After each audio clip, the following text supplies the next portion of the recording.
सांसों के झूले में झूलने की विद्या, इसको सीखने में समय बिताओ। ये विद्या ब्रह्मास्त्र है, हमारी समस्त इच्छा पूर्ति का मुख्य स्रोत है। यहाँ आने और यहाँ से जाने का इकलौता रास्ता है ये।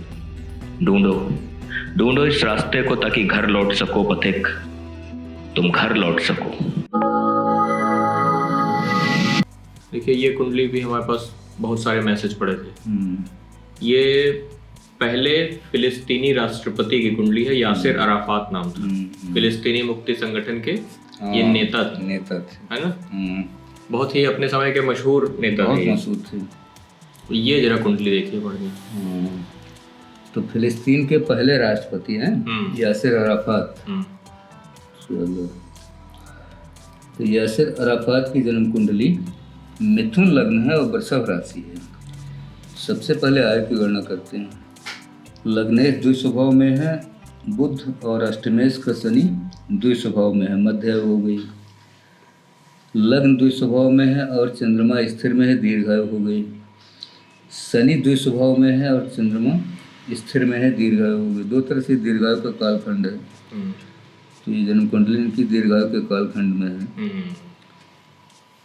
अब इनका धन भाव देखो। धन भाव का मालिक चंद्रमा 12वें घर में उच्च का बैठा है और धन भाव में शुक्र बैठा है। यहाँ पे नीचा राशि कन्या इसकी नीच राशि है और 2 राशि पीछे कर्क में बैठा है। तो धन भाव की स्थिति भी ठीक ठाक है। हाँ, शुरुआती दौर में ये बचपन इनका बहुत संघर्ष में बीता होगा। राजयोग तो अच्छा, लग्नेश बुध यहाँ चौथे घर में उच्च का बैठा है। एक तो ये राजयोग देगा। पंचमेश का शुक्र इनका यहाँ आ गया धन भाव में। ये नीचा अभिलाषी कन्या इसकी नीच राशि, 2 राशि पीछे कर्क में बैठा है, ये कोई राजयोग नहीं देगा। नवमेश का शनि इनका 7वें घर में आ गया और नीचा अभिलाषी। मेष इसकी नीच राशि है, 3 राशि पीछे 4 राशि पीछे धन में बैठा है, ये दूसरा राजयोग देगा शनि। चतुर्थेश का बुध वहाँ लगने से राजयोग दे ही चुका है। सप्तमेश का गुरु इनका 12वें घर में उच्चाभिलाषी है, कर्क इसकी उच्च राशि, 2 राशि पीछे वृषभ में बैठा है, लेकिन वो राजयोग नहीं देगा कोई। दशमेश का गुरु 12वें घर में बैठा, वो भी कोई राजयोग नहीं देगा। तो कुल मिला करके एक लग्नेश का राजयोग यहाँ पे और एक नवमेश का शनि का राजयोग, 2 राजयोग इनके पास हैं। अब धन भाव का मालिक चंद्रमा 12वें घर में उच्च का बैठा है। धन भाव में शुक्र बैठा है उच्चाभिलाषी, नीचाभिलाषी कन्या इसकी नीच राशि, 2 राशि पीछे कर्क में बैठा है। धन भाव की स्थिति ठीक है। शुरुआती दौर में संघर्ष में रहा होगा जीवन, लेकिन बाद में धन की स्थिति ठीक दिखाता है।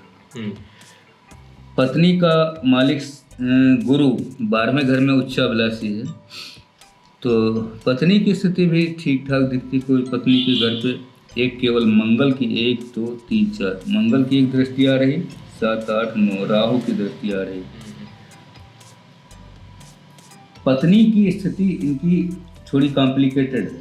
अच्छा। हाँ, पत्नी के साथ इनकी समस्या रही होगी। शनि मंगल राहु 3 ग्रह है ना। हाँ, शनि मंगल राहु 3 ग्रह आ रहे हैं, तो ऐसे में तो कहते हैं कि विवाह नहीं होता। अच्छा।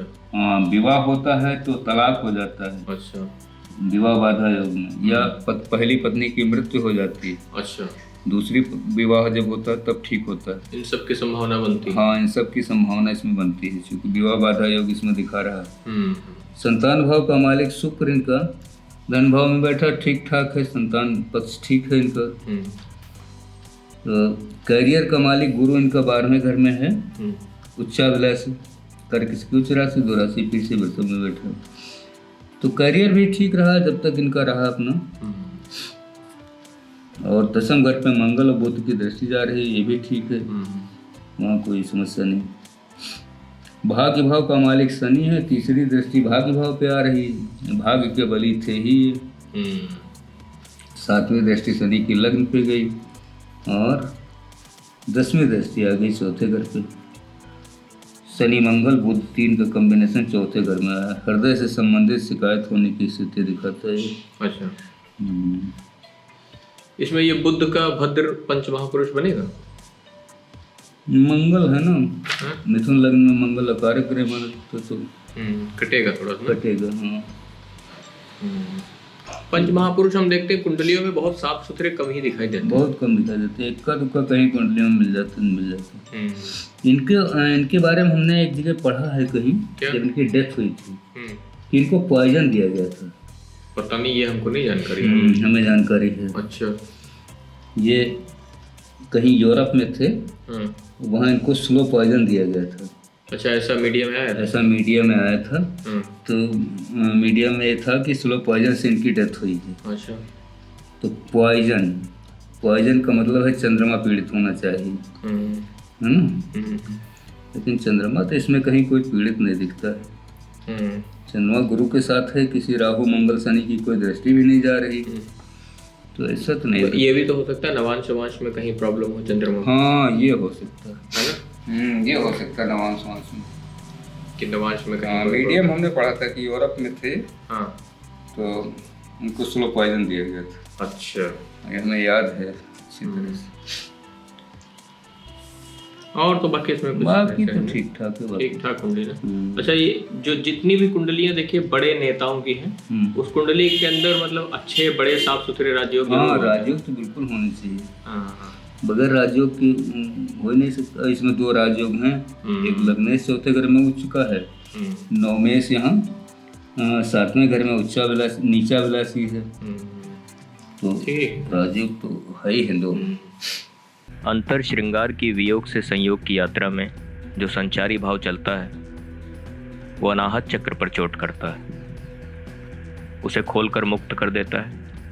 स्नायु तंत्र सजीव होकर ब्रह्मांड यानी पंचम तत्व में विलीन होने के लिए तत्पर हो जाता है। ये शरीर में यह प्रक्रिया घटित होती है वो तत्काल अशरीरी हो जाता है। जो शरीर इस शरीर को देखता है वो शरीर अशरीरी की यात्रा में जाने को उमड़ने लगता है। ब्रह्मांड की आदि शक्ति जो मोह के प्रभाव में रहती है मुक्त हो जाती है और दोनों शरीर अशरीरी में संभोग कर लेते हैं। पर यह नारायण की स्थिति नहीं है।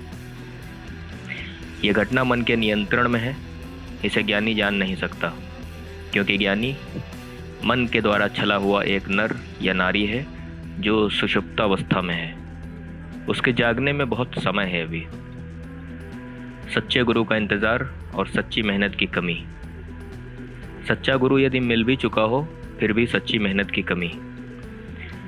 गुरु सिर्फ चाबी देता है, अगर ताला खोलने की यादें अवचेतन में न पड़ी हूं तो चाबी एक खिलौना मात्र है। खेलो और छोड़ दो। भटको इस ब्रह्मांड में, यही तुम्हारी नियति है। भटको